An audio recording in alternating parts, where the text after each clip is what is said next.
පිට්බුල් ටෙරියර් යනු ලොව පුරා දැඩි කතාබහට ලක්වන, ඒ වගේම බොහෝ දෙනාගේ බියටත් ආදරයටත් පත් වූ සුනක වර්ගයකි. මොවුන්ගේ ශක්තිමත් දේහය සහ අතීත පසුබිම නිසා මොවුන්ව දරුණු බල්ලන් ලෙස ලේබල් කර ඇතත් ඔවුන් ගැන දැනගත යුතු කරුණු රාශියක් තිබෙයි.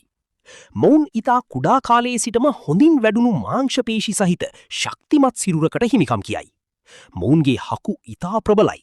එක්වරක් ග්‍රහණය කරගත් පසු එය අත්හැරීමට ඇති අකමැත්ත නිසා මොවුන්ව දරුණු ලෙස සැලකේ. කෙටි ලොම් සහිත සිරුරක් සහ පුළුල් පපුවක් මොවුන්ට ඇත. අතීතයේදී බුල් බේටිං, ගොනුන්ට පහරදීම සහ සුනක සටන් සඳහා මොවුන්ව යොදාගෙනුනි. මොවුන්ගේ ආක්‍රමණශීලී බව පිළිබඳ මතය ගොඩනැගීමට මිය ප්‍රධාන හේතුවක් විය. මොවුන් ඉතා ක්‍රියාශීලී සතුන් බැවින් දිනපතා අධික ලෙස ව්‍යායාම සහ ක්‍රීඩාවල නිරත විය යුතුය. නැතහොත් ඔවුන් නොසන්සුන් වී කලහකාරී විය හැක.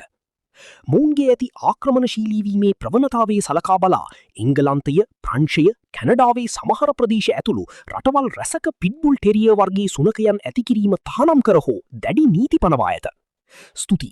ඉන්දික බ්‍රෝ Facebook ගිනුම YouTube චැනලය සබස්ක්‍රයිබ් කරන්න, ෆොලෝ කරන්න, ෂෙයා කරන්න, ලයික් කරන්න.